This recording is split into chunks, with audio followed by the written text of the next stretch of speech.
Fuck yeah. Alright. Now, this is gonna be lengthy, I'm not gonna lie. At least my first ending was. This time I assume it's as lengthy. Anyway. The Satan Shard was transmuted into a new form, and their name was Numos. Possessing the power of an ancient being and nurtured by the rogue trader, the young star god watched over the Coronis expanse, their new domain, with curiosity. Gathering its bleeding worlds together again, the rogue trader restored an order in the expanse without compromise, protecting the faith and leaving behind any notion that the region could ever be beyond his righteous justice. An expansion began that would slowly turn the sector into a new province of the Imperium, where the rogue traders were no longer needed. The subjugated deity in House von Valencia's service ensured the Imperium's firm grip on the Expanse's throat. By eradicating enemies and unbelievers, the rogue trader bestowed a gift upon the sector of faith and the certainty of retribution. Perceiving themselves as an entity deeply beholden to the Emperor, at the very least on account of their unholy existence, Numos exterminated corruption with extra zeal, sometimes raising entire worlds. Weaknesses of human nature, such as doubt, mercy, or self-loathing, were unknown to the God Emperor's perfect beast. Oh shit, that sounds like like I made a terrible monster that I could somehow tame? I don't know. The news from the expanses was met with deep concern in the Imperium. Some began speaking of a punitive campaign, though they quickly fell silent. A lone ship broke through the Great Rift carrying a letter to Darkonis, bearing the Inquisition seal. But what the letter contained and who penned it is better left unknown. Strict abidance by the law and devotion to the Imperial Creed brought great renown to the rogue trader. Every planetary turn on every world in the sector, thousands of prayers were offered up to the Golden Throne, praising the name of the guardian of the Coronis expanse. Incendia Corda continued her merciless fight against the heresies plunging the expanse. Not concerning herself with notions of jurisdiction, she brought the Imperium's justice everywhere she went, killing heretics by the thousands, stained glass windows with her likeness, illuminated by bonfires graced by the sector's chapels. With her tightening grip of fear, the prayers of the pious became ever more fervent, and the reverence of the gracious chastiser. The era of Caligos' cruelty and wrath came to an end. Only then did the many terrified witnesses to his vile crimes step forward to recount them. Memories of the good prosperous years of the Protectorate under the wise ruler of Caligos Winterscale were eclipsed by the legacy of his innumerable and bloody crimes. Yvain Winterscale underwent his Magni Accessio and became his dynasty's new rogue trader. Many said that noble Yvain lacked firmness of judgment, yet he had more than enough trust, even in those who were unworthy of it. The young rogue trader did not forget those who had saved him from the Reichite system, or the favors that House von Valencius has bestowed on the Winterscales. Thanks to the patronage of the von Valencius dynasty, the cult of Saint Drusus was successful in spreading its influence across the expanse, overshadowed the cults of their other saints, lost their followers, and faced a harsh choice: slip into obscurity or swear allegiance to the ideals of Drusus the warrior. De La Rosa remained the most revered priest in the cult of Saint Drusus. He turned no one away, hearing confessions from pirates, bilge-rats, deserters, and beggars alike.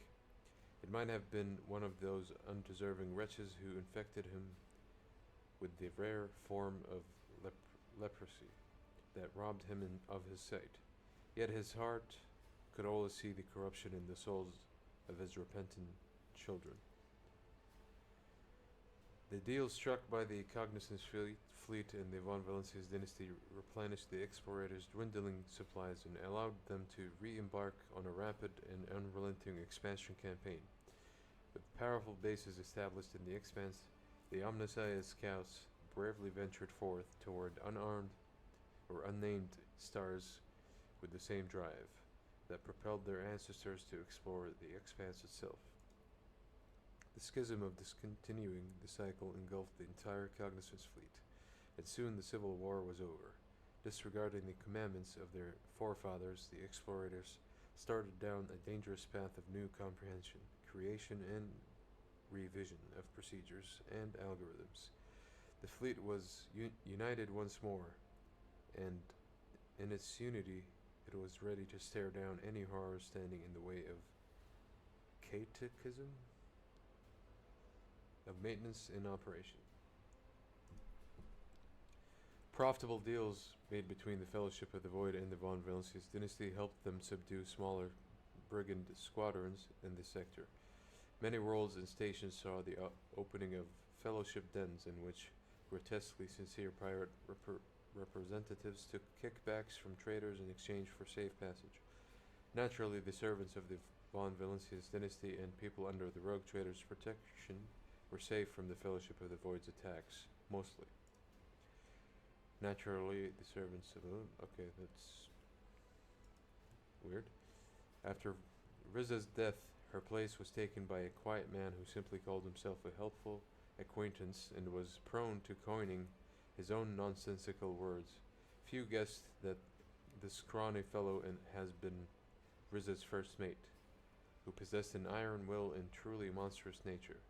On his quiet orders, the pirates conducted brazen and violent raids. Violence throughout the expanse put many on their guard, and as a result, the Casbalica mission business declined. Soon, rumors surfaced among the cold traders about a so-called commission that had made it through the Maw and into the expanse. Its professed purpose was to audit assets and take measures to restructure operations. These words carried with them an ominous threat. When Octaviana became the new leader of the Casbalica mission, she made every effort to not end up like Vladium or Vladaeum. The mission's leadership demanded profits, and Corda's enforcers thirsted for blood. Octaviana's dilemma sorted itself out when one day all of Footfall's cult traders were arrested and herded onto the Adeptus Amazicus. The ship was undocked from the station and left to drift toward Furibundus with no fuel and almost no air. Octaviana was not on board. She had made a deal to turn over all her accomplices, and she disappeared with a fortune and thrones. Okay.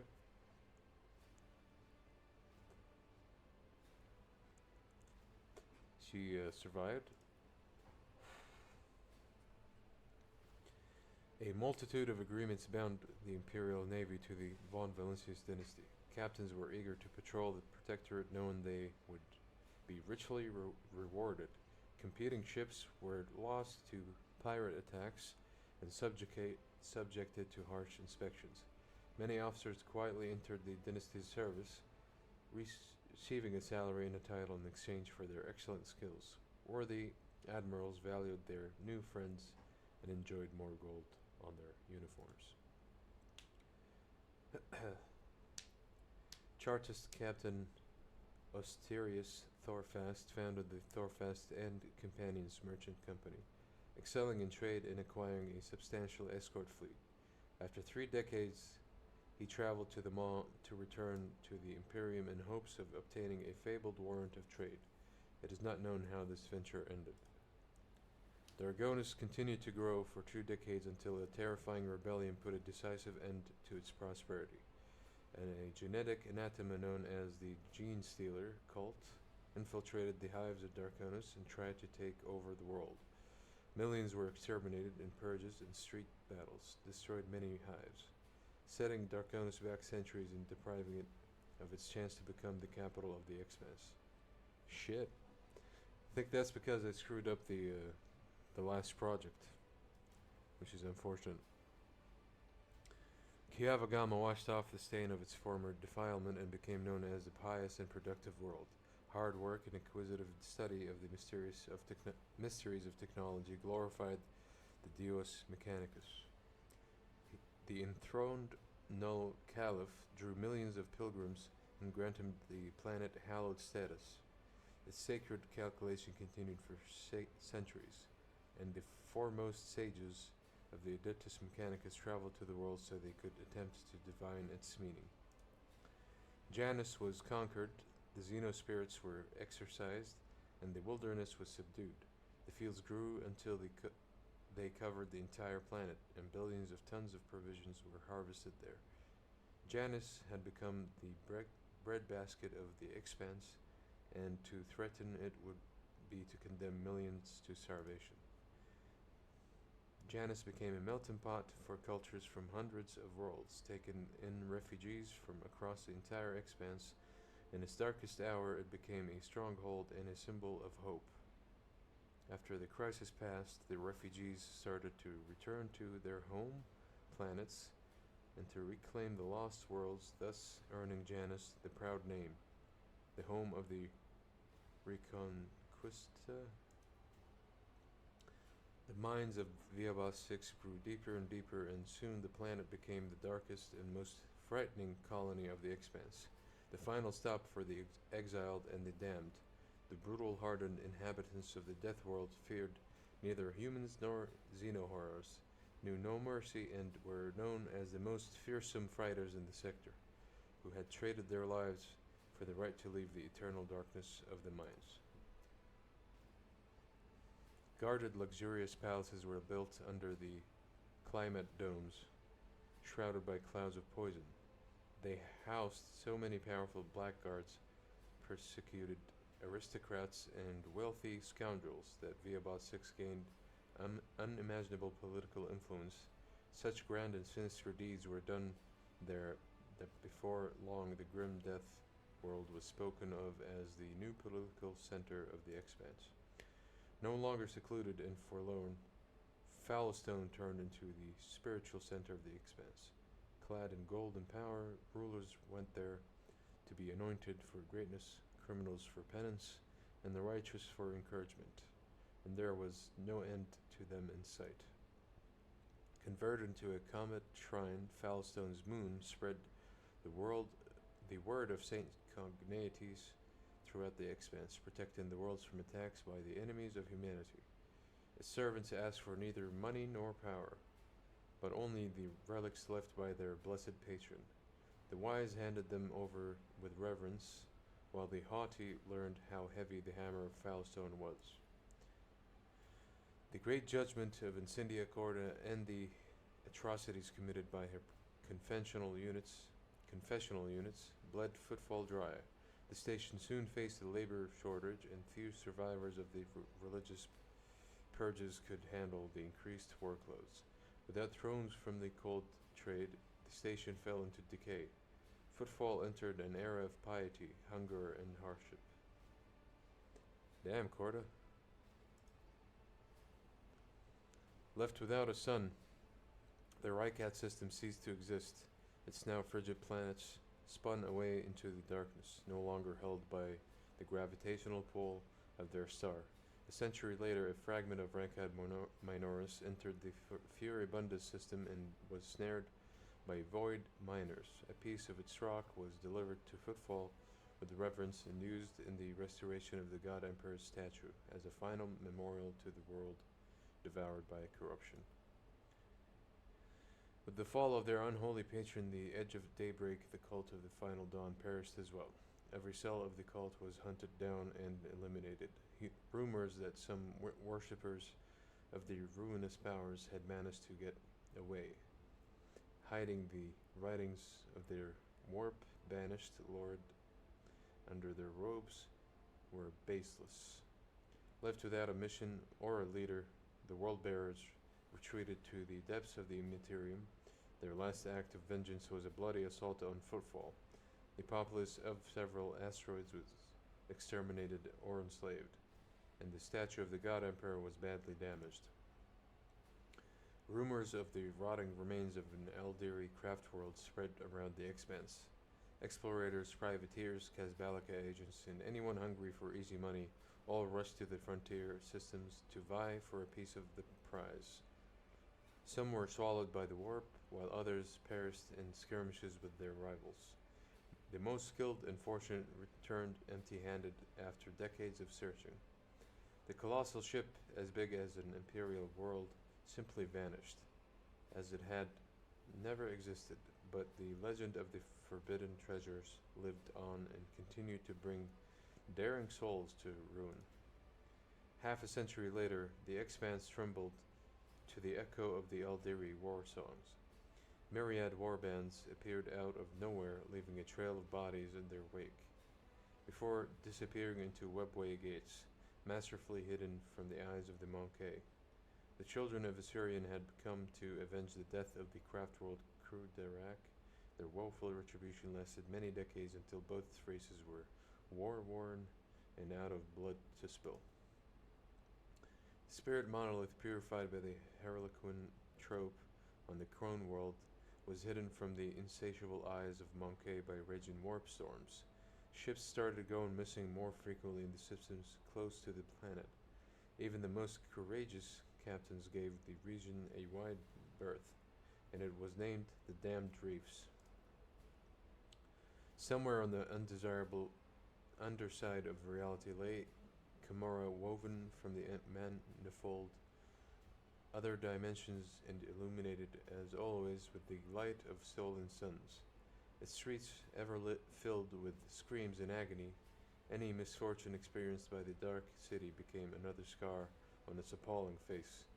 Lost among thousands of other vile blemishes, as long as pain pulsed in its blood-soaked spires, the insatiable and unshakable Camorra continued its fight through the webway. Along with its unchanging ruler, the leader of the Cabal of the Black Heart, and the most dangerous of all Drukhari, something Vect, I don't know. After the rogue trader's visit, dimensional rifts opened around the spire of the Reaving Tempest, flooding the streets of Camorra with daemons. This incursion terrified Camorra. The Cabal of the Black Heart managed to stop it, but some Archons saw the event as a sign of their leader's weakness. Others interpreted it as a grim omen for the entirety of the Dark City. The fall of the Cabal of the Raven Tempest united the Camorra for a brief and bloody moment. The elites of this Dark City set their squabbles aside and found a new game in tearing apart the domain of Archon Yrmiris. The fate of the Reaving Tempest reminded the other Cabals that nothing lasts forever in the Dark City, save the city itself. The bloodbath unleashed by the Commissar's squad in the arena of the Fatal Thirst was like a sudden flash, short, yet powerful enough to be seen. News of the audacious stunt spread throughout the Dark City. To stifle the threat of riots, the Archons executed innumerable prisoners who had been rotting away for years in the Spire's dungeons. They then ventured to the human worlds in search of new servants. Leaving the Necron system behind, the Stark God vengefully obliterated every tomb world of the ancient Xenos race.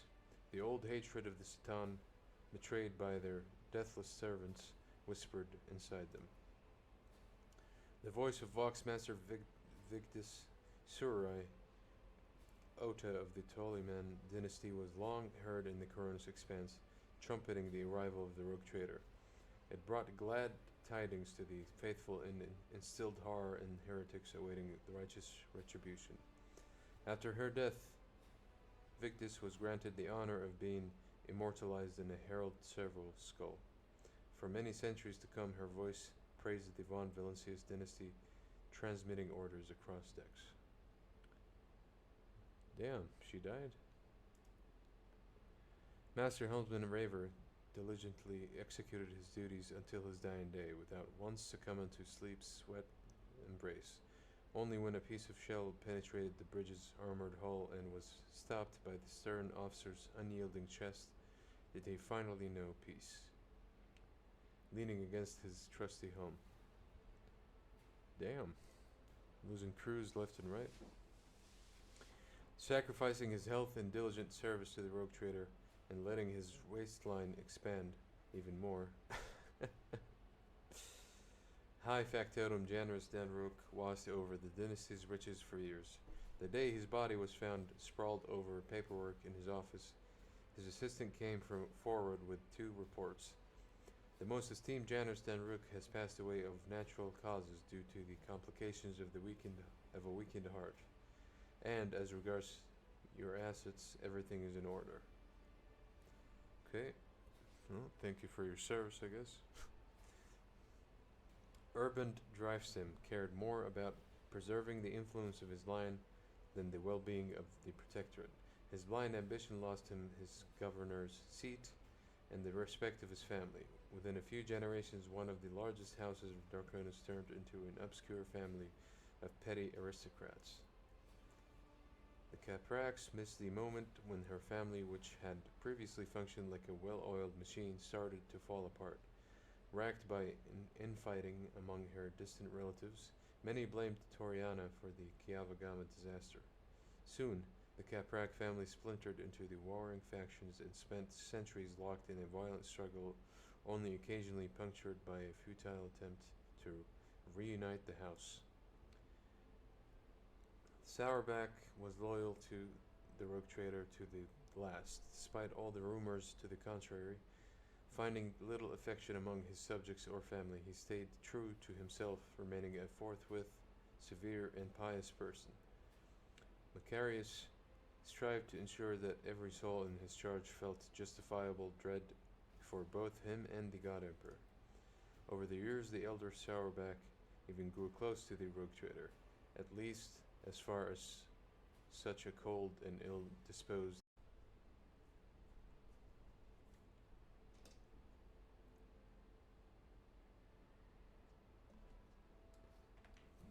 Well, we're getting a lot of disconnects. Bummer. Anyway, carrying on. Clementia, Syrian daughter of Abelard and Chancellor of Darkonis, executed her duties irreproachably and even found time to school the younger generations of her family. She was an equally skilled mentor, chancellor, and political operative. After a century of immaculate service, she surprised everyone by leaving her position and becoming the first mate on a trade ship. She would later admit, like a true Orsarian, that she had always had a passion for ships and voidfaring. The retribution that Nocturne of Oblivion promised the rogue trader arrived when relentless Aldiri Avengers swept down on the Von Valentius Protectorate. In their wake, several Harlequin traps performed the monstrous and mesmerizingly bloody melody of coals fading in the night, that bathed Janus in the sorrow and fury of the playwright in a horned mask. The name of Laco Sutini, also known as the Commissar, a traitor and a liar who found repentance at the end of his life and died in the name of the Emperor, was not forgotten. Jerusalem preachers held him up as an example, saying that even the most vile soul can be purified. The regiment of the Victinian Zauvius honored his deed by naming after him a penal unit of prisoners sentenced to death in battle. That's the Commissar in the arena, I think, in Chapter 3. Abelard Warsarian remained the Lord Captain Seneschal and right hand until his dying breath. House Warsarian, cleared of accusations of mutiny, dedicated itself to Darkonis' fleet. When years later Abelard left this world, the worthiest successor of his family received the honor of inheriting the high office of Seneschal. After the battle on Epitaph, Argenta was firmly set on the path of Sister Repentia. Her former fervor and zeal gave way to grim, cold resignation. She longed for death, yet death seemed to flee before the former companion of the Lord Captain. Or, perhaps, she just could not find a worthy opponent. So things carried on until one day, while fighting heretics on an uncharted world, Argenta threw herself into a massive inferno to strike down a horrendous warp spawn. Her comrades saw only shadows in the fire and heard the beast's dying bellow. The flames burned for several days. When they finally subsided, Argenta's body was found. Oh, shit. Argenta's body was found among the charred rubble, lifeless, but untouched by the fire. In one hand she held her chainsword, in the other a shard of the golden Acula. She had always kept close ever since arriving the Expanse. After the victory on Epitaph, Argenta left the rogue trader, and insatiable flame burned brighter and brighter in her soul, hungry for vengeance, and so the sister embarked on her own personal crusade. Wait, how come she has two endings? At first she hunted and exterminated the remaining followers of the Final Dawn, and then she pursued those who had abetted them, and then anyone in whom she saw a hint of heresy. Even when she directed her wrath against entire cities, no power could stop Argenta. Clad in her sacred armor, she left a trail of fire and blood across the Expanse, a trail that ended on Salus Prime. No one knows why the sister returned for a third time to the planet, where she found her relic. But after descending to its surface, she mysteriously vanished. Okay, I have two different endings in one slide. Interesting. Since then, there have been incessant pilgrimages in search of Salus Prime. Legend has it that the renowned Argenta wanders the ancient ship, awaiting the hero of purest heart to whom she will bestow the one star, and mercilessly slaying those in whom she detects even a silver of darkness. No one knows whether the legend is true, yet of thousands who have tried to enter the ancient ship, not one has returned alive. Enjoying the privileges of the Mercatum Tabula Officiale, J. Hidari found her way into the heart of the Expanse's underworld. She became known as the Patroness or Baroness of Shadows. Having amassed so much wealth and influence, she came to control the economic fate of the sector. Even the most powerful figures in the Expanse were forced to reckon with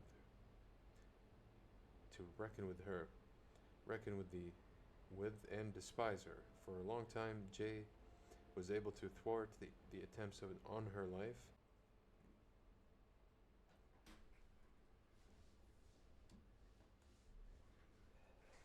What the heck, dude? My internet's just losing connection and then coming back. Alright, but yeah. We should have killed Mercy, I guess. I knew I should have left him. Heinrich van Calix, the former interrogator of the Ordo Xenos, took the mantle of the Lord Inquisitor after his mentor's death, receiving both the Inquisitor's Rosette and the duty of defending the sector from the enemies of humanity. Van Calix became the new warden of the Coronus Expanse. After laying his hands on the instruments of mass destruction, the Inquisitor announced a crusade against many heresies on the Expanse, with no regard for the lives lost and no mercy for the smallest of offenses. He purged the region with fire and sword, uniting thousands of fanatics under his banner. When the Inquisitor Van Calix's time came to an end, he left behind a massive retinue of acolytes. One of them assumed his mentor's mantle when the Inquisitor fell fighting unknown Xenos in the galactic south of the Expanse. The Lord Inquisitor found a most loyal ally in Incendia Corda. She gladly became a lethal instrument of retribution in Van Calix's hands, knowing no rest. In her journeys with the rogue trader, Cassia Orselio experienced all the hardships and delights of the galaxy.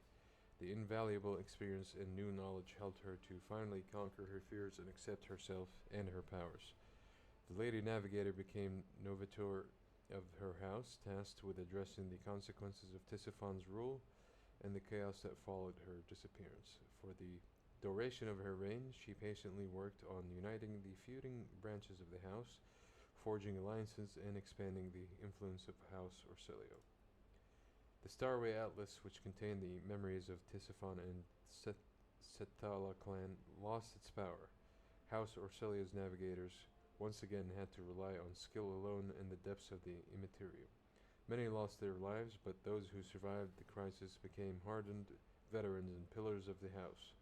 Most of those fortunate souls were young and brave. Too few among them were old and wise. In announcing the discontinuing cycle, the Amarnat Collective instilled terror in the hearts of those who revered the thoriums of purity, but it gave hope to others. After gathering its disciples and recruiting servo soldiers from vassal planets, ventured to the worlds of the Screaming Vortex and to the infernal forges of the Dark Mechanicus.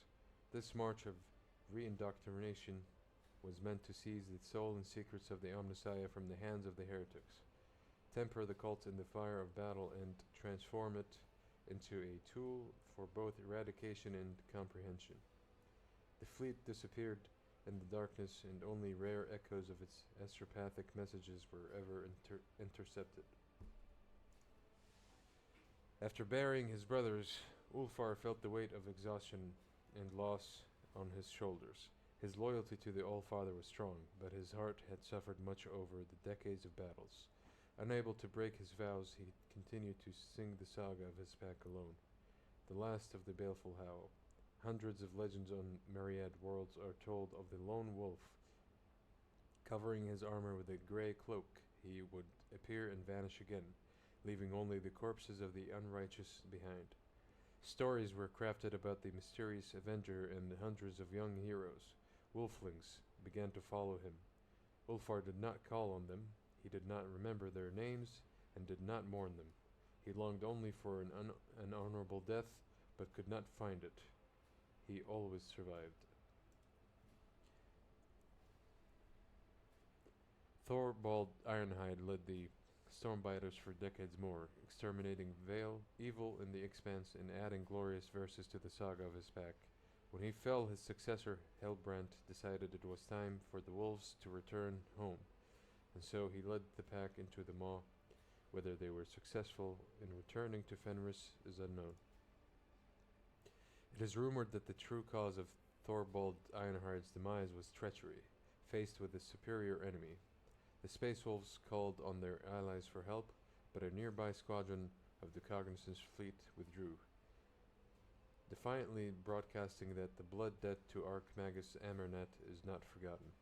Oh shit. Pascal wiped them out. Such was the echo of the deeds of the rogue trader of House von Valancius, deeds that transformed the Coronis Expanse and prepared it for events even darker and more violent. But those are the events of a different story. This one has come to an end. Alright.